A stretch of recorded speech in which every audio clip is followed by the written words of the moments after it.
저희가 지난주에 우리가 교육할 때 교육의 목적이 무엇입니까? 라는 말씀을 드린 적이 있었습니다. 교육의 목적이 무엇이라고 말씀드렸었나요? 네, 사람을 키워내는 것. 그러면 교회 교육의 목적은 무엇입니까? 교회 교육도 사람을 키워내는 것. 제가 지난 교회에서 교사 세미나를 하는데 이 질문을 던졌습니다. 그렇죠. 교회 교육도 마찬가지로 사람을 키워내는 데 목표가 있습니다. 그러면 어떤 사람을 키워내는 것이 목적일까요? 그랬더니 한 분이 대답하시기를 말씀에 순종하는 사람이요. 어떻게 생각하세요? 말씀에 순종하는 사람. 맞는 말이에요. 그렇죠? 왜냐하면 성경을 보면 이런 말씀이 자주 나옵니다. 너희는 이 말씀을 가르쳐서 지켜 행하게 하라. 즉 가르쳐서 순종하는 사람 만들어라. 이렇게 말씀하시거든요. 실제로 신명기에 이런 말씀이 많이 나오죠. 신명기에서 하나님이 계속 말씀하시면서 이 말씀을 가르쳐서 지켜 행하는 사람 만들어라. 특별히 28장을 보면 1절, 2절에는 오늘 내가 너희에게 명하는 이 모든 규례를 너희 자손에게 가르쳐 지켜 행하게 하면 이런 복이 임하리니. 이렇게 즉 순종하면 축복이 임한다라는 말씀이 나옵니다. 그런가 하면 15절에 보면 오늘 너희에게 명한 이 명령과 규례를 너희가 지켜 따르지 아니하면 이런 일이 임하리니 하면서 안 좋은 일들에 대해서 이야기를 해요. 즉 하나님이 그 백성에게 원하시는 것은 하나님이 주신 말씀을 가지고 그들이 지켜 행하며 살아가는 것이요, 그렇게 행함을 통해서 하나님이 그들에게 기대하고 계신 어떤 생명의 삶, 축복의 삶을 누리는 것이라는 겁니다. 자, 그렇게 가다 보니까 어떤 구도가 형성이 돼요? 자, 순종하는 사람은 하나님이 말씀을 주신 것은 순종하기 위함이요, 순종하는 사람은 하나님께서 그에게 생명, 축복을 주실 것이다. 이 구도가 형성이 되는 거죠. 그래서 우리는 순종에 대해서 강조하는 메시지를 많이 듣게 되는 것입니다. 교회에 오셨을 때에도 순종하는 사람이 돼야 됩니다라는 말을 많이 듣게 되지 않습니까? 또, 예, 그렇죠. 그래서 성경 안에 순종의 사람들의 이야기를 많이 보게 됩니다. 예를 들어서 노아. 사실은 말이 쉽지 100년 동안 방주를 짓는다는 게 말이 돼요. 그런데 노아 혹은 아브라함, 그 나이가 많으신데 그때 하나님의 부르심을 입어서 가서 자신의 모든 기반을 다 내려놓고 간. 그리고 여호수아, 이렇게 순종했던 사람들의 이야기를 합니다. 그리고 그렇게 순종했더니 하나님이 어떻게 축복하셨는지를 보아라. 이렇게 순종과 축복이 동의어가 되다 보니까 자연스럽게 순종의 사람들을 성경 밖에서도 끌어와서 이야기하는 경우도 있었어요. 예를 들어서 삼성이 저렇게 큰 기업이 됐잖아요. 삼성의 이병철 회장 같은, 원래 초대 회장 같은 경우에는 자신이 어릴 때 들었던 말씀이 너는 사람의 말을 듣는 사람이 되라 라는 이야기였대요. 그래서 듣는 사람이 되어야 되겠다. 그래서 사람을 만나면 무조건 들었답니다. 그랬더니 이렇게 축복을 받았다라는 얘기를 하기도 해요. 자, 그만큼 순종이 중요하다라고 이야기를 하게 됩니다. 그런데 순종과 축복이 이렇게 같은 것으로 이해되다 보니까 자칫하면 좀 위험한 상황들에 마주할 수도 있게 됩니다. 말을 바꾸면 어떻게 되는 거예요? 지금 어떤 사람이 굉장히 축복을 받고 있습니다. 그러면 그 사람은 어떤 사람이에요? 순종한 사람이에요. 순종한 사람이니까 이 사람은 어떤 사람이에요? 하나님이 원하시는, 기뻐하는 의인이에요. 이런 구도가 형성이 되는 거죠. 지난주에 말씀드렸던 것처럼 예수님 당시에 사두개파라는 사람들이 있었습니다. 그 사람들이 어떤 사람이라고 말씀드렸는지 기억나시죠? 성전에 대한 모든 권리를 다 받은 사람들이에요. 굉장히 부자죠. 그러다 보니까 이 사람들이, 자, 누구든지 간에 세상에서 잘 사는 사람들한테 가서 물어보세요. 어떻게 이렇게 잘 살게 되셨어요? 라고 물어보면 누구 하나 저는 자격이 없는데 어떻게 하다 보니까 이렇게 됐습니다 라고 대답하겠어요? 내가 얼마나 열심히 일했고 얼마나 많이 수고했고 그러니 내가 얼마나 지혜롭게 행동했고 판단했고 그러다 보니 이렇게 부를 이루었습니다 라고 이야기하겠죠. 사두개파 사람들도 마찬가지였어요. 어떻게 이렇게 잘 살 수 있습니까? 라고 물어봤더니 그것은 바로 내가 하나님의 말씀에 순종하는 사람이었기 때문에 그렇습니다 라고 이야기하는 거죠. 그래서 이 사두개파 사람들은 말씀을 받아들일 때 구약에 우리가 갖고 있는 성경을 다 받아들이지 않았어요. 딱 모세오경만 받아들였습니다. 왜냐하면 모세오경에 아까 우리가 신명기에서 읽었던 것처럼 순종하면 축복이요, 불순종하면 저주라는 말씀이 있잖아요.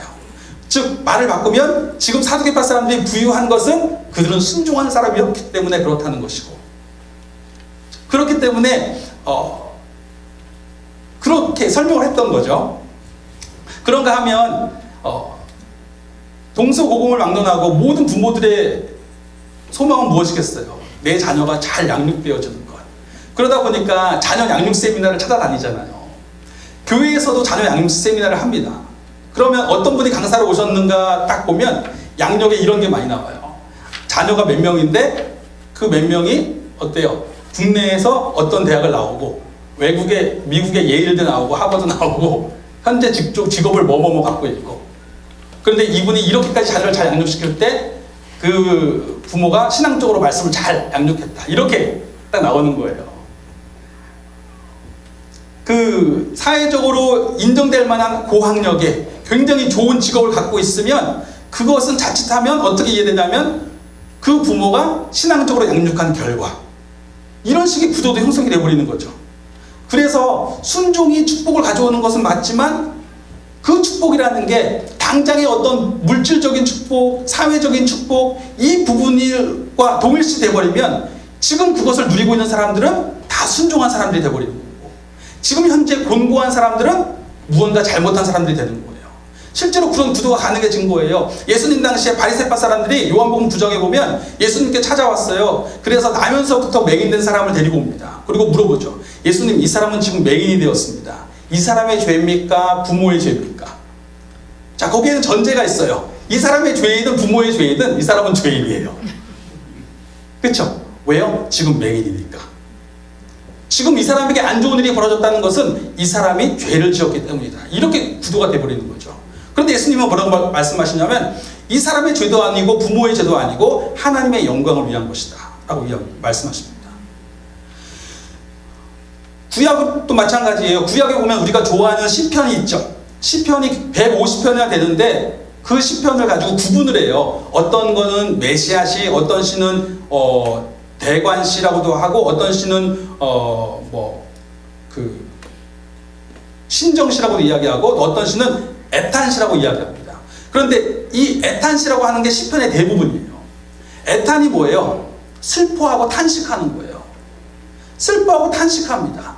뭘 탄식하냐면, 하나님, 내가 하나님의 백성인데 어떻게 저에게 이런 일이 벌어질 수 있습니까? 이 상황 가운데 내가 어떻게 하면 좋겠습니까? 라는 고백을 하는 거예요. 그 사람들은 복 있는 사람의 길을 걷고 있는 사람들이에요. 시편 1편에 나오는 것은 내가 지금 죄인의 길에 선 사람, 악인의 자리에 앉은 사람, 오만한 자리에 앉은 사람들이 자신의 꾀를 믿으라고 말을 하고 나처럼 살아봐, 그럼 잘 살 수 있어 라고 말하는데, 그럼에도 불구하고 나는 복 있는 사람의 길을 갈 거야, 이거거든요. 그런데 복 있는 사람의 길은 힘든 거예요. 그러니까 당장의 상황을 보고 그 사람이 순종한 사람이다, 불순종한 사람이다라고 평가하는 것은 굉장히 위험한 일이라는 거죠. 자, 그러면 그런 생각이 들 수 있죠. 아니, 왜 하나님은 하나님의 말씀을 지키는 사람들에게 분명히 축복을 주신다고 하셨는데 이런 어려움을 허락하는 것입니까? 왜 지금 이런 일이 벌어진 거예요? 이해할 수 없습니다. 그런 질문이 들어올 수 있겠죠. 저희가 지난주에 역대기 이야기하면서 왕들의 이야기를 했어요. 왕들이 어떻습니까? 단 한 사람도 끝까지 잘 살아난 사람이 별로 없어요. 전부 다 성공하는가 싶더니 실패하고, 하나님 말씀을 따르는가 싶더니 또 불순종하고, 그렇죠? 다 그런 사람인 거예요. 역대기에 나오는 그 구절이 있어요. 우리는 사람은 죄를 지으니 한 사람도 짓지 않은 사람이 없습니다. 솔로몬이 이렇게 기도해요. 우리 중에 죄를 짓지 않은 사람이 아무도 없는 거예요. 실제로 아무도 하나님 앞에 자격 있다고 할 수 있는 사람이 없는 거예요. 그런데 이런 우리가 어떻게 하나님의 백성이 될 수 있습니까? 라고 물었을 때에 그 고백이 나오는 거예요. 하나님이 당신들을 부르신 것은 당신들이 자격이 있어서가 아닙니다. 처음부터 자격이 없는 사람들이지만 그 중심에 하나님으로만 그렇기 때문에 살아갈 수 있습니다. 나의 생명은 하나님의 것입니다 라고 고백하는 그 겸비함을 받으신 거예요. 그래서 지금도 그 겸비함으로 서 있는 사람을 받으신다는 고백이 있는 거죠. 자, 그런데 지금 오늘 얘기했던 거 좀 다른 얘기예요. 만약에 내가 잘하고 잘못하고의 문제를 가지고 얘기한다면 이렇게 부족한데도 주님 나를 받으시겠습니까? 라고 질문할 수 있겠지만, 나는 지금 잘하고 있어요. 나는 지금 최선을 다해서 하나님을 섬기고 있습니다. 그런데 저에게 벌어지는 삶의 자리들이 뭔가 문제가 있어요. 그러면 그때는 어떻게 질문하게 되겠어요? 이건 내 잘못이 아닌데, 하나님, 내가 지금 최선을 다해서 하나님을 섬기고 있는데도 어떻게 이런 일이 벌어집니까? 내가 이럼에도 불구하고 하나님을 찾는 것이 맞습니까? 라는 질문이 나오는 거죠. 실제로 역대기에서도 그런 사례들이 나오기 시작합니다. 역대기를 읽다 보면 역대기에서 가장 하나님의 말씀에 순종을 잘하는 사람들이 있어요. 누구일까요? 역대기를 쭉 읽다 보면 제일 하나님 말씀에 순종을 잘하는 사람들, 선지자들이 굉장히 많이 나오거든요. 선지자들처럼 하나님 말씀 순종을 잘하는 사람이 누가 있어요? 하나님 말씀 듣고 말씀대로 선포하는 거예요. 그런데 그 선지자들의 삶이 어떠한가 하니 그 말씀대로 선포했더니 고난이 와요. 순종했더니 감옥에 갑니다. 순종했더니 죽임을 당해버렸어요. 아니, 순종하면 축복인데 이 사람들은 순종했더니 다 고난을 당하고 있어요. 이게 말이 됩니까? 그런가 하면 선한 왕들에게도 위기가 닥칩니다. 그 왕들이 외적이 쳐들어오는 일들이 벌어지는데 그 쳐들어왔을 때가 왕이 잘못했을 때도 쳐들어와요. 잘못했을 때 심판으로 오는데 흥미롭게도 왕이 잘하고 있는데도 쳐들어와요. 쳐들어오면 안 되잖아요. 왕이 잘하고 있는데 왜 쳐들어오는 거예요? 즉 고난이 어려움이 똑같이 오는 거예요. 사실 이 역대기에서 나오는 이런 그림들은 어쩌면 역대기의 최초 청중이 가지고 있었던 질문들과 연결될지도 몰라요. 역대 기자가 처음에 염두에 두고 쓴 최초의 역대기 청중들, 역대기를 이렇게 읽었던 사람들이 누구냐면 포로로부터 귀환한 사람들이라고 했잖아요. 이 사람들이 귀환하고 역대기를 읽어보면 역대하 마지막에 에스라서와 중복되는 얘기가 나오거든요. 즉 역대 기자는 지금 에스라까지의 모든 역사를 다 본 사람이에요. 그렇죠? 그러면 그때까지 어떤 일이 벌어졌냐면 포로 청중들이 귀환했어요. 귀환해서 내가 이제 하나님의 나라를 다시 세워보고 싶습니다. 그래서 그 황폐한 땅에서 온 힘을 다해서 하나님을 섬깁니다. 성전을 다시 짓기 시작해요. 성벽을 다시 짓기 시작합니다. 그런데 어려움들이 많아요. 성전을 짓고 있는데 에스라서에 보세요. 에스라서의 3장의 성전을 지으려고 하니까 4장부터 무슨 얘기가 나오냐면 주위에 있는 민족들이 방해하기 시작해요. 공격하기 시작합니다. 그래서 15년 동안 성전을 못 지어버려요. 성벽을 지으려고 해요. 느헤미야에서도. 그런데 또 거기도 마찬가지로 4장부터 보면 이 주위의 나라 사람들이, 주위에 살고 있던 사람들이 다 그것을 막습니다. 공격하려고, 느헤미야를 죽이려고 특공대를 조직하고, 공사하고 있는 사람들이 일하고 있는 동안에 기습하려고 기습대를 준비하고, 이런 식으로 상황이 벌어지는 거예요. 그럴 때 이 포로 청중들이 어떻겠어요? 하나님, 우리가 지금 딴 일 하겠다는 것도 아니고 하나님 성전 짓겠다는 거고 하나님의 성벽 짓겠다는 거고 하나님 일하겠다고 하는 건데 어떻게 이런 일이 벌어집니까? 아니, 우리가 무슨 다른 일이라도 하겠다고 했다가 이런 일이 닥치면 이 일이라도 하겠습니다. 우리가 뭔가 죄라도 짓겠다고 했는데 나에게 안 좋은 일이 닥치면 내가 이해하겠습니다. 그런데 나는 하나님 일 하겠다고 했는데 어떻게 이런 일이 벌어질 수 있습니까? 이런 질문이 있었겠죠. 마치 역대기에서 나오는 이 선지자들의 모습 혹은 왕들의 모습 가운데 그들의 모습이 정확하게 투영이 되는 거예요. 다 하나님 섬기겠다고 하고 있는데 어떻게 저런 고난이 있을 수 있습니까? 이럼에도 불구하고 우리가 하나님을 찾는 게 무슨 소용이 있겠습니까? 어차피 하나님 찾아도 어려움이 있다면 우리가 뭐하러 하나님 찾는 겁니까? 라고 이야기할 수 있는 거죠. 역대기를 이해할 때요, 역대기는 두 권의 책을 이해하셔야 돼요. 첫 번째 책은 뭐냐면 역대기인데, 역대기가 지금 우리가 갖고 있는 성경에서는 어디에 나오냐면 사무엘 상하, 열왕기 상하 다음에 나옵니다. 자, 이 순서는 어떻게 된 거냐면 원래 역대기가 히브리어 아람어로 쓰여졌어요. 역대기는 포로 후기이기 때문에 아람어가 들어갑니다. 근데 이 히브리어와 아람어가 같이 되어 있는데 이 성경이 나중에 알렉산더가 고대 근동을 다 통일하고 나서는 모든 나라 사람들이 헬라어만 쓰게 만들었어요. 그리고 그 이후에 왔던 나라가 갈라져서 프톨레미 왕조, 안티오쿠스, 시리아 왕조 다 있었는데 이 왕조들도 다 헬라어만 썼습니다. 이집트에 가도 헬라어를 쓰고 저기 이라크에 가도 지금의 이라크 땅에 가도 헬라어를 쓰고 다 이런 식으로 돼버렸어요. 그런데 물론 아람어 본토도 썼지만, 그리고 그러다 보니까 성경을 번역을 하는데 헬라어로 번역하기 시작했어요. 그래서 구약 성경도 헬라어로 번역을 하게 돼요. 그게 70인역이라고 하는 건데 70명의 히브리 학자들이 70인의 학자들이 헬라어에 정통하고 그 성경에 정통한 사람들이 이렇게 번역을 하는 거예요. 번역할 때 순서를 바꿔버립니다. 원래 히브리 성경이 갖고 있는 순서가 있는데 그 순서를 바꿔버려요. 그래서 열왕기를 쓰고 바로 역대기를 넣어버립니다. 그런데 열왕기 그렇게 순서가 오다 보니까 어떻게 우리가 구분이 되냐면, 지금 우리도 어떻게 역대기를 구분하냐면, 처음에 모세오경 있고 여호수아서부터 느헤미야까지 한 줄로 쭉 엮어서 역사서, 이렇게 딱 구분해버려요. 그러면 역대기를 읽을 때, 역대기를 읽는 관점이 있잖아요. 사람이 무슨 책을 읽을 때 이 책의 내용을, 책은 이걸 말하나 보다라고 이해하는 관점이 생기는데, 그 관점은 어디에서 생기냐면 이미 읽고 있는 책에서 생기거든요. 앞에서 쭉 읽어오던 책에서 받았던 관점을 가지고 영향을 받는 거예요. 그런데 이 여호수아서부터 열왕기까지 이 책을 학자들이 뭐라고 얘기하냐면, 이런 얘기도 아실 필요가 있어요. 아시면 좋아요. 그래서 신명기적 역사관에 의해서 쓰여졌다라고 해서 신명기 사관이라고 이야기해요. 무슨 말이냐면, 신명기에서 아까 말씀드렸던 것처럼 순종하면 축복, 불순종하면 저주죠. 그러니까 그 이후에 여호수아서부터 열왕기까지 이야기를 쭉 살펴보았더니, 역사를 한번 기록해서 보았더니, 아, 정말 순종한 사람은 축복, 불순종한 사람은 저주받았구나. 그런 관점에서 사무엘도 쓰고 열왕기도 쓰고 다 쓴 거예요. 실제로 그렇게 나와요. 그런데 그러고 나서 역대기를 딱 보니까 역대기도 어떻게 읽히겠어요? 아, 역대기도 역시 순종하는 사람은 축복, 불순종하는 사람은 저주구나. 실제로 거기 그런 얘기가 나오거든요. 그렇게 이해가 돼버리고 마는 거예요. 그러다 보니 이 70인역이라는 헬라어를 쓴 사람이 역대기의 제목을 뭐라고 바꿨냐면 빠진 것들, 이렇게 바꿨습니다. 실제로 헬라어 그 제목이 그거예요. 빠진 것들. 열왕기까지 읽은 내용에서 빠진 것들을 역대기에 넣었다. 그러니까 역대기의 가치가 있겠어요, 없겠어요? 없는 거죠. 그냥 역대기는 그 앞에서 말하는 것 똑같은 신학적 관점을 가지고 빠진 것들만 기록한 것, 이렇게 이해가 돼버린 겁니다. 그런데 사실 역대기는 히브리 성경, 원래 정경에서는 그 순서에 있지 않아요. 히브리 정경은 어떻게 구분이 되냐면 크게 세 단락이 있습니다. 첫 번째가 우리가 알고 있는 모세오경 5권을 토라 그래요. 법, 율법. 그리고 그 다음에 느비임이라는 단락이 있습니다. 선지자라는 뜻이에요.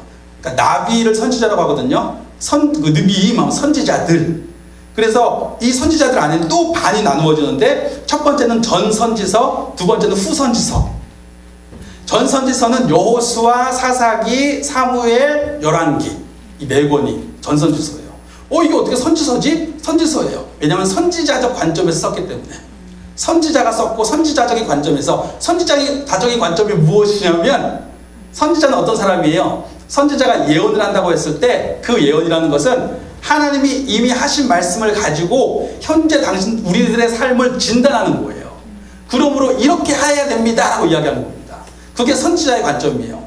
이미 모세오경에서 하신 율법을 가지고 현재의 삶을 보니, 이것은 여러분이 생각해 보니 여러분의 삶이 순종하지 않았기 때문에 이런 일이 벌어지는 것이고, 불순종했기 때문에 이런 일이 벌어지는 것, 그 똑같은 말이죠. 순종하지 않았기 때문에 이런 일이 벌어지는 것이니 이제 삶을 고쳐야 됩니다 라고 이야기하는 게 이 네 권의 책이라는 겁니다.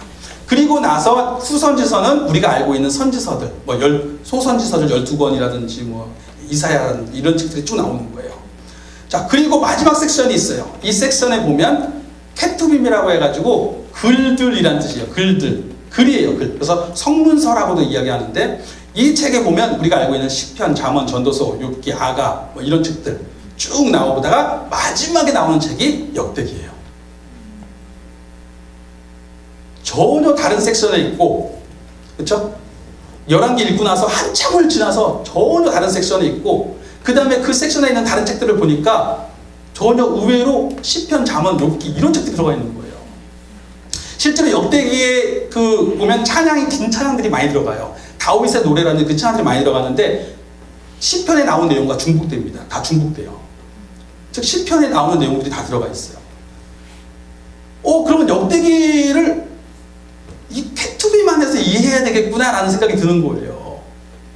이 케투빔이라는 섹션은 어떻게 형성된 거냐면 대부분이 포로 후기 때 쓰여진 책들, 혹은 포로 후기에 와서 완성된 책들이라고 이야기합니다. 단순히 포로 후기 때 다 쓰여진 책들만 모아놓은 게 아니라 시편도 그전에도 쓰여졌잖아요. 솔로몬 때 쓰여진 책도 있고 다 있지만 그 책들을 다 따로 포로 후기 때 후기에 와서 딱 따로 모아놓은 거예요. 그런데 그냥 모아놓은 게 아니라 왜 이렇게 모았냐면 이 책의 내용들이 앞서 다루었던 토라나 느비에 나오는 책들의 신학적인 관점과 어떤 관점과 분명히 다른 이야기를 하고 있다고 보기 때문에 모아놨다고 하는 것입니다. 그러면 여기 나오는 책들이 갖고 있는 관점이 무엇일까? 케투빔의 책들을 읽어보면 하나같이라보다 굉장히 그 특징이 있는데 뭐냐면 하나님이 잘 안 나와요. 하나님이 나오긴 나오죠. 하나님이 안 나오는 책, 룻기도 케투빔이에요.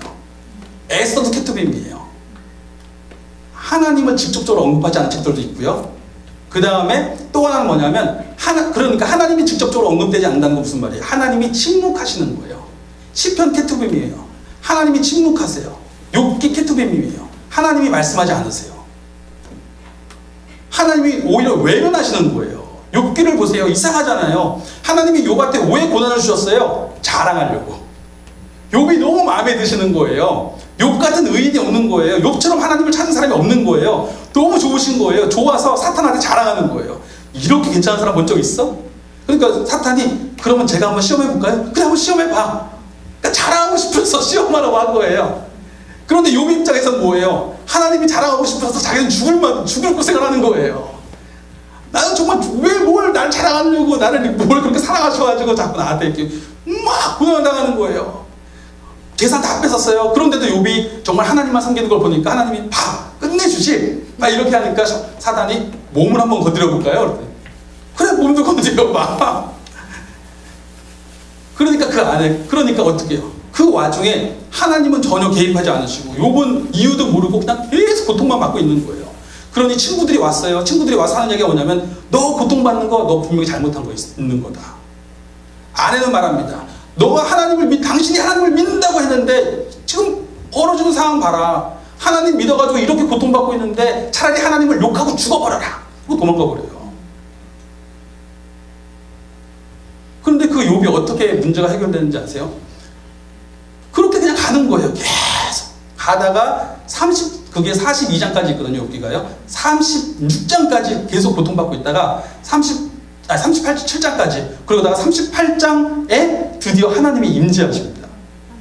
임재하시는데 하나님이 그동안에 자초지종을 말씀해 주셔야 되잖아요. 사실은 내가 너를 자랑하고 싶어서 그랬던 거야 라고 말씀해 주셔야 되는데 그런 얘기를 전혀 안 하세요.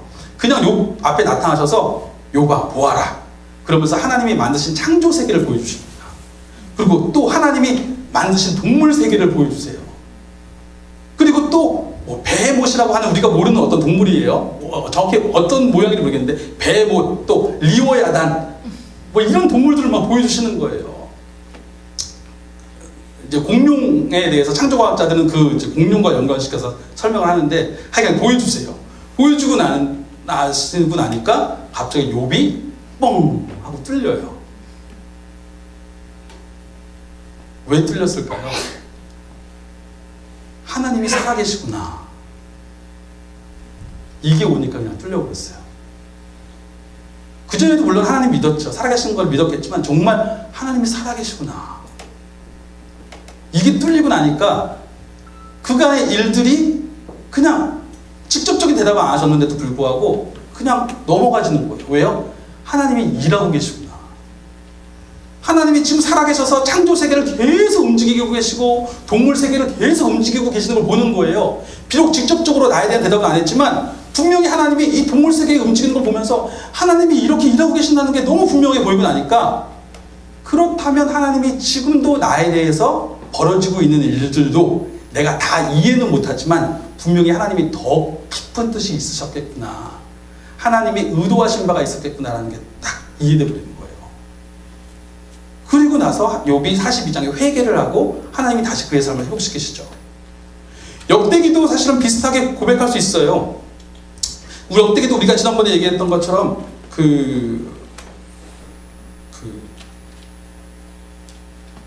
포로 후기의 사람들이에요. 포로 후기의 사람들이 와서 이제 하나님의 백성으로 다시 회복하고 싶습니다라고 이야기하는 거예요. 그러니까 역대 기자가 그 물음에 대해서 답을 해줘야죠. 교육을 해줘야죠. 다시 하나님의 백성으로 세워질 수 있도록 하나님이 원하시는 사람으로 살아갈 수 있도록 교육을 해줘야죠. 그래서 첫 번째 뭘 교육하냐면 다윗 왕의 백성이 돼야 된다. 왜냐하면 하나님이 다윗 왕가에게 하나님 백성의 왕위를 허락하셨으니까. 두 번째는 성전의 백성이 되어야 된다. 왜냐하면 하나님이 하나님 백성이 될 수 있는 약속을 성전 가운데 주셨으니까. 하나님이 그들 가운데 임재하시고 그들의 기도를 들으시는 특별한 약속을 주시겠다고 말씀하셨으니까. 자, 그런데 이렇게 살아가는 것이 막상 그 약속을 받았어요. 그런데 그렇게 살아가려고 하니까 문제가 좀 있어요. 첫 번째 문제는 뭐냐면 나는 한결같이 하나님을 찾을 수 있는 사람이 아닌 거예요. 그렇죠? 한결같이 하나님을 찾을 수 있는 사람이 아닌 거예요. 그러면 어떻게 합니까? 이런 내가 하나님을 찾을 수 있습니까? 하나님 백성이 될 수 있습니까? 라고 했을 때 지난주에 얘기했던 것처럼 하나님은 겸비함을 그냥 받으시는 거예요. 나는 하나님이 그냥 내 생명의 주인이시기 때문에 내 생명의 주인이 나를 붙잡아 주시지 않으면 난 살 수 없습니다. 그냥 이런 사람을 받아주시는 하나님의 은혜로만 살아갈 뿐입니다라는 그 겸비함을 하나님이 그냥 받아주시는 거예요. 자, 그런가 하면 또 하나의 문제가 있는데 아까도 말씀드렸던 것처럼 그렇게 하나님을 찾으려고 하는데 상황이 좀처럼 나아지지 않는 부분들이 보는 거예요. 아니 내가 하나님을 정말 열심히 찾으려고 하는데 이렇게 되는 것은 무엇입니까? 라고 생각했을 땐 답답하기 시작한 거죠.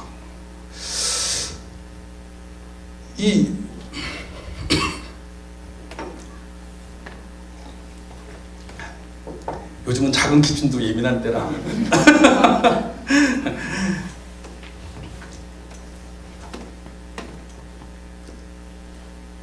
역대기를 전체로 읽어가다 보면 부분적으로 보실 때에는 그냥 잘한 사람은 복 주시고 잘못한 사람 저주 주시고 이런 심판 주시고 이런 내용 같지만 전체로 쭉 보다 보면 모든 왕들이 오르내리는 걸 보게 되면서 아까 말씀드렸던 것처럼 나는 자격이 없구나. 이런 사람이 어떻게 하나님을 찾습니까? 라는 계기가 나오는 것이고 또 전체로 보다 보면 선지자들의 이야기 또 선한 왕들이 고난을 당한 얘기들을 보면서 아니 상황이 이렇게 부조리하면 내가 하나님을 믿는다고 하는데도 이렇게 어려운 일이 생긴다면 어떻게 우리가 하나님의 백성으로 살아갈 수 있는 것입니까? 어떻게 우리가 하나님을 계속 찾아야 되는 것입니까? 라는 고백이 나오는 거죠.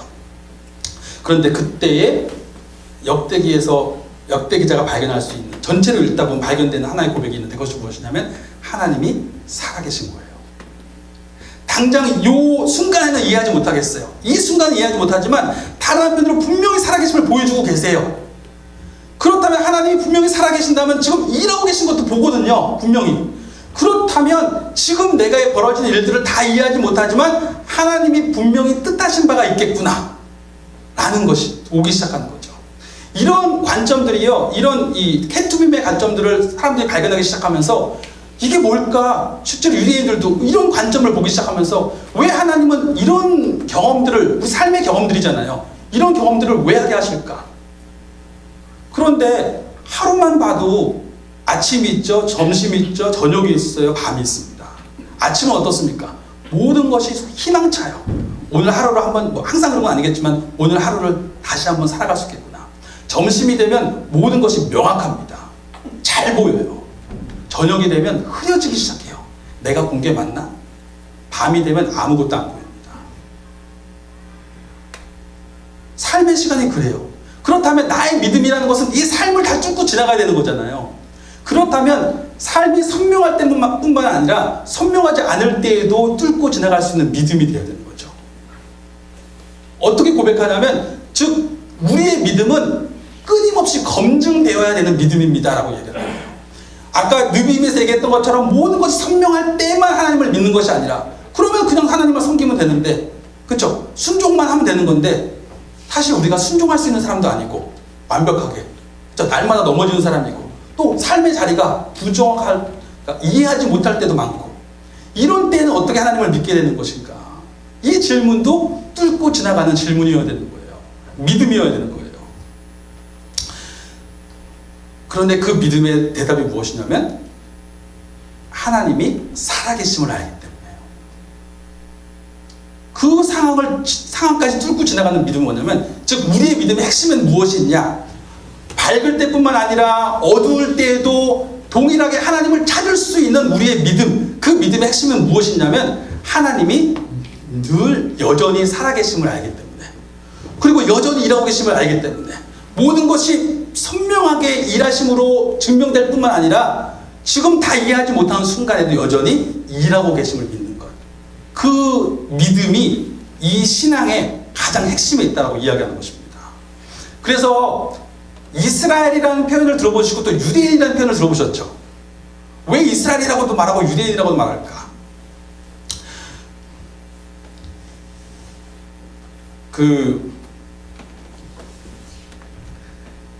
야곱의 12아들이 원래 이스라엘을 이루었거든요. 야곱의 이름을 하나님이 이스라엘로 바꿔줬잖아요. 하나님과 겨루어 이기었다.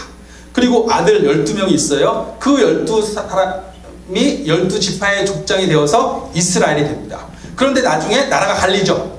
솔로몬의 아들 때에서 위에는 여로보암이라는 사람이, 밑에는 솔로몬의 아들이었던 르호보암이 나라를 갈라서 밑에는 유다와 시므온 지파가 차지하고 위에는 다른 10지파가 차지해요. 그런데 이 시므온 지파는 나중에 유다 지파로 흡수돼 버립니다. 없어져요. 그리고 10지파는 북이스라엘의 아수르가 기원전 722년에 공격해 왔을 때에 다 멸망해 버려요. 멸망하는데 아수르의 정책은 다 끌고 가서 혼인을 시켜버리는 거예요. 다른 민족과. 그러니까 거의 사라져버리고, 물론 남은 사람들이 남유다로 피난을 왔습니다. 남유다는 잘 살아남았는데 586년에 바벨론에 의해서 멸망을 당하고 포로로 끌려가죠. 그런데 다행히 바벨론의 정책은 혼인을 억지로 시키지 않고 데리고 있다가 나중에 70년 후에 페르시아한테 그대로 돌려보내요. 그러니까 돌아와서 세운 나라는 이스라엘은 이스라엘인데 누가 핵심이에요? 유다 지파가. 그러니까 역대상에도 1장의 창조 시대부터 이렇게 족보가 나오다가 2장은 유다의 족보가 나오고 3장은 다윗의 족보가 나오는 거예요. 그 다음부터는 유대인이 되는 겁니다. 그래서 우리가 유대인이라고 부르는 것은 유다 지파 출신들인 거예요. 물론 다른 지파 사람들이 있어요. 하지만 유다 지파 핵심입니다. 그럼 유대인들이 누구냐면 아까 말씀드렸던 것처럼 포로 귀환자들이에요. 그래서 그들이 갖고 있는 믿음의 핵심이 바로 아까 얘기했던 것처럼 이런 부분이라는 거죠. 즉 실제로 유대인들이요, 그 이후에 계속 그들의 후손을 교육하잖아요. 구약 성경을 가지고 교육을 해요. 히브리 성경을 가지고. 그리고 탈무드, 히브리 성경을 그들이 이해한 교육을 시킵니다. 탈무드의 교육의 가장 첫 번째 핵심 교육이 있어요. 그것이 뭐냐면 3단계인데 1단계가 뭐냐면 우리는, 그러니까 핵심이 있는데 그 핵심이 뭐냐면 첫 번째로 우리는 믿는다예요. 근데 그 믿는다가 표현이 뭐냐면 받아들인다, 영접한다 이런 겁니다. 그러니까 우리가 믿으세요라고 하는 말은 그냥 받아들이세요. 이거를 받아들이세요라고 말하는 거예요. 유대인들은 처음에 아이가 자랄 때부터 이 사실을 받아들여라고 얘기하는 겁니다. 그럼 받아들이는 걸 무엇을 받아들이는가? 첫 번째, 하나님이 살아계시다. 살아계신다는 것은 그냥 저기 위에 살아계신 게 아니라 지금 내 옆에 계신다는 거예요. 하나님이 지금 살아서 나와 더불어 살고 계신다. 이 사실을 받아들여야 된다. 이것이 우리의 믿음의 핵심이라는 거예요. 그리고 두 번째는 뭐냐면 그분이 내 옆에서 가만히 계신 것이 아니라 일하고 계신다는 것을 받아들이는 것이다. 그리고 세 번째 뭐냐면 그가 내 옆에 계셔서 일하고 계신다면 그는 목적하신 바가 있다. 이게 그 교육의 핵심이에요. 그리고 그 교육 위에서 그들의 모든 이 신앙이 세워집니다.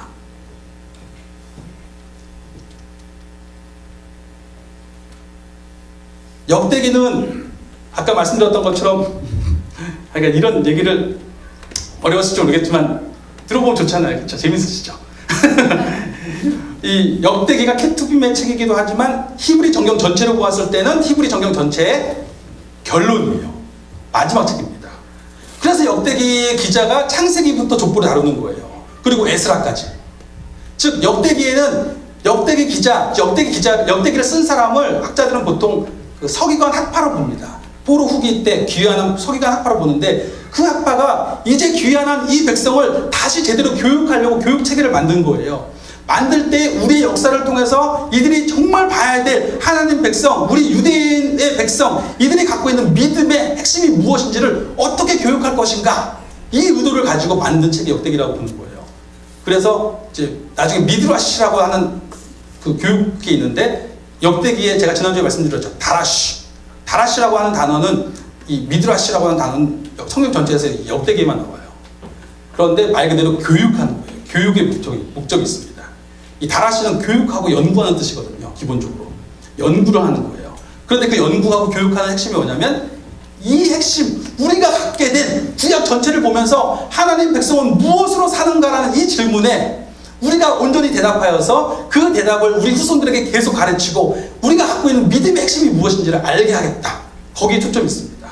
그리고 그 내용의 초점이 무엇이냐면 아까 말씀드렸던 것처럼 하나님은 살아계신 분이시다. 이 사실을 받아들이고, 그리고 그가 지금 내 옆에서 일하고 계신다. 지금 나와 함께 계시면서 일하고 계시는 거예요. 그리고 그는 분명히 나의 삶을 향해서 목적하신 바가 있으시다. 그러니 나도 그 목적에 동참해야 된다. 그것이 우리가 알고 있는 뭐예요? 생명의 나타남 선한 일이죠. 구원 양육 선한 일에 그렇게 사는 거예요. 지금 나와 함께 계셔서 일하시는 주님이 목적하신 바가 있으시고 그 목적이 무엇인지를 내가 묻고 찾으며 함께 살아가는 삶이 선한 일이 되는 거예요. 신약에 와서 이야기하면. 이해가 되셨죠? 우리도 예수님을 통해서 하나님의 백성이 되었잖아요. 하나님이 어떻게 우리를 예수님의 백성으로 부르셨습니까? 예수님이 다윗의 자손으로 오셔서 우리의 왕이 되신 거예요. 예수 그리스도가 되신 것입니다. 예수 그리스도의 사역의 핵심이 무엇입니까? 그를 믿는 자마다 죄에 대하여는 죽고 하나님에 대하여는 살게 하신 거예요. 하나님과 살아있는 관계를 누리게 하신 것입니다. 그리고 그 관계 속에서 예수님이 우리 가운데 영원한 성전을 세우십니다. 성령을 우리에게 부어주시자 성령이 우리 안에서 예수님의 생명을 누리게 하세요. 그리고 성령 안에서 하나님의 임재를 경험합니다. 정말로 성령의 임재를 경험하고 나니까 예수님이 살아계시구나. 하나님이 정말 내가 경험하고 있는 이 성령의 임재, 성령의 말씀하심, 하나님이 분명히 계시구나라고 확신을 주시는 거예요. 자, 그렇게 살아가게 하시는 거예요. 하나님과 살아있는 관계를 누리며, 즉 살아있는 하나님을 지금 내 옆에서, 내 안에서 지금 그분이 계심을 내가 인정하며 그분의 일하심 가운데 함께 살아가는 것입니다. 자, 그런데 그렇게 살아가려고 하니까 어려움이 있어요. 날마다 내가 넘어져요. 그렇죠? 그런데 그 넘어진 가운데 뭐라고 말씀하세요? 내가 하나님의 백성이 될 수 있는 것은 예수님을 통해서 주신 그 약속이죠. 하나님 앞에 겸비함으로 예수님만이 나의 생명의 주인이십니다라고 찾는 그 겸비함의 회개를 받으시는 거예요. 날마다 그 고백으로 나아가는 사람을 하나님 받으시는 거죠. 그리고 때때로 어려운 일이 있지만 분명히 우리 삶 가운데 일하심을 보거든요. 이번 주에 수련회를 왔었어요. 그 수련회를 왔는데 그 중에 온 사람이 가수가 있더라고요. 근데 가수가 오반이라는 사람이에요. 알아요? 오반이 왔었어요. 그래가지고 와가지고 이제 난 처음에 이제 물론 나보고 자기가 천만 비유래. 그래서 천만 비유 뭐냐고 그래서 누구냐고 그랬더니 절 쳐보세요. 오반이라는 사람이에요. 그래서 이제 그 사람이랑 이따가 저녁 집회 때 그 간증을 잠깐 하라고 시켰어요. 그랬더니 간증을 하는데 뭐냐면 자기가 원래 예수님을 안 믿다가 모태신앙이지만 교회를 안 다녔대요. 모태신앙이니까 교회를 안 다녔다. 말이 좀 이상하긴 하지만 우리가 그렇잖아요.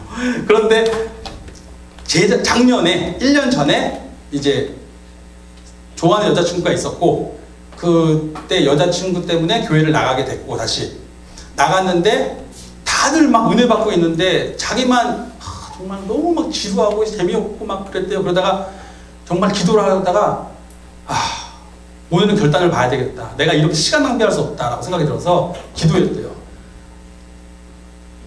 여기 지금 누구 지금 정말 계신 겁니까? 정말 계시면 나를 한번 어떻게 좀 해보세요 라고 했대요.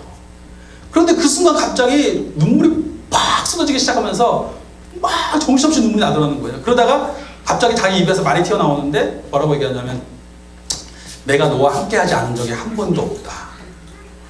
이 말이 계속 나오더라는 거예요. 내가 너와 함께하지 않은 적이 한 번도 없다. 그러면서 이 사람이 예수님을 영접하게 됐어요. 그리고 지난 1년의 삶을 이렇게 예수님을 얘기를 했는데 그렇죠. 하나님이 나와 함께하지 않으신 적이 한 번도 없다. 그 고백이 이 사람을 이끌어가고 있다고 하는 것입니다. 비록 지금 이 순간에도 그 친구가 그 얘기를 하더라고요. 그 전에도 이제 힘든 일이 있었고 지금 이 순간도 솔직히 어려운 일이 좀 있지만 요즘은 어떤 마음이냐면 하나님이 나한테 뭘 돌려주시려고 이러시나 라는 생각이 든대요.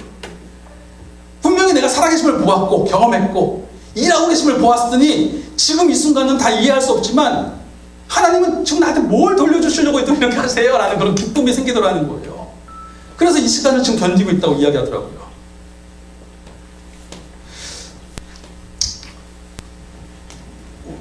우리가 지지난주에 우리 정엽이도 손예진 지사님 가정에 갑자기 어려운 일이 있었지만 감사하게도 정말 이렇게 오늘 찬양하고 너무 좋지 않아요? 너무 감사하잖아요. 찬양하는 모습, 그리고 이렇게 회복된 모습 너무 좋잖아요. 제가 뭐 다 이야기를 듣지 못했지만 정여미가 그렇게 이제 회복되면서 한 얘기 중 하나가 자기들을 위해서 기도한 사람들의 기도 소리들도 이렇게 들렸다라는 얘기도 하고.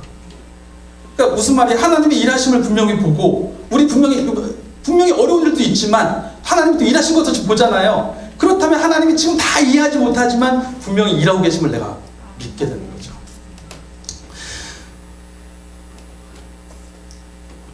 제가 수요예배 때도 말씀드렸지만, 제가 예전에 갑자기 좀 유쾌한 이야기로 넘어가겠습니다. 제가 예전에 그 전에 있던 교회에서 목욕탕에 갔는데 딱 보니까 우리 교회 장로님이 계신 거예요. 근데 장로님을 목욕탕에서 만나니까 별로 유쾌하진 않더라고요. 왜냐면 마땅히 보여드릴 것도 없었고 제가 빨리 나가야겠다 싶어서 멀리서 보고 옷을 빨리 입고 막 나갔습니다. 그런데 딱 뒤에서 보니까 장로님이 저를 보시는 거예요. 옷을 막 입으시는 거예요. 그래서 제일 빨리 나왔어요. 그런데 보니까 막 쫓아오시는 거예요. 나는 그냥 모른 척하고 지나갔으면 좋겠는데 막 빨리 뛰어가는데 그 빨리 뛰어가는 걸음을 빨리 뛰어오시는 거예요. 그런데 하나님과 우리의 관계가 마치 그렇진 않나라는 생각이 드는 겁니다. 일주일 동안의 삶 가운데 어때요? 하나님이 늘 함께하고 계신 거예요. 그런데 우리는 하나님을 외면하죠. 하나님이 계시지 않은 것처럼 하나님과 마주하면 왠지 불편할 것 같은가 봐요. 뭔가 삶을 내가 원하는 대로 살지 못할 것 같은가 봐요.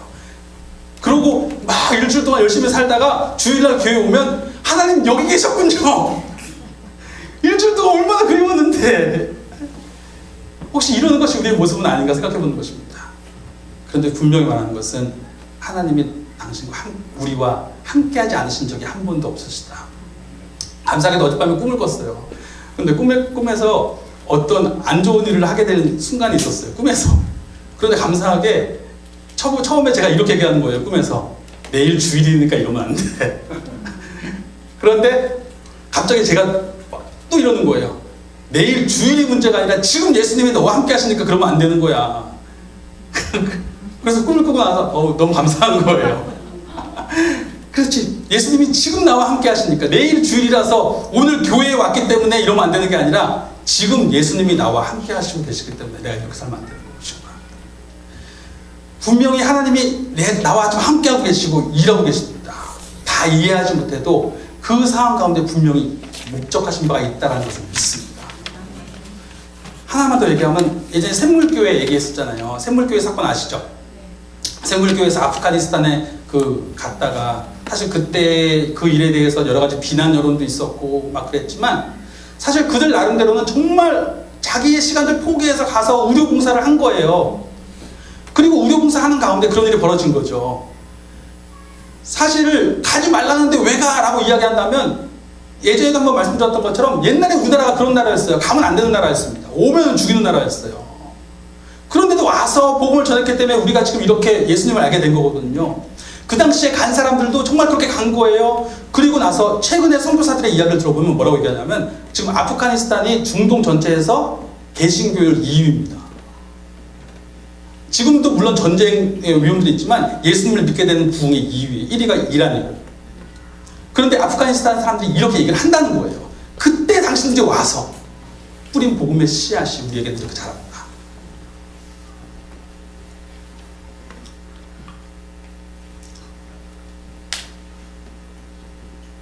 왜 당신들은 계속 오지 않느냐?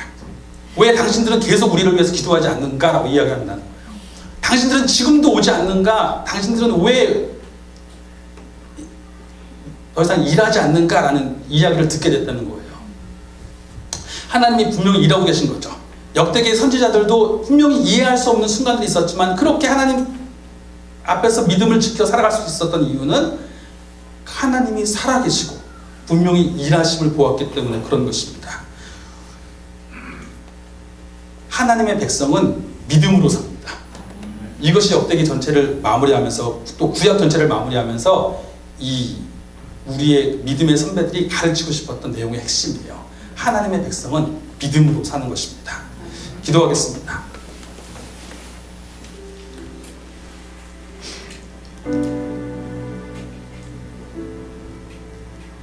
영원하신 왕 예수 그리스도를 우리에게 허락하심에 감사드립니다.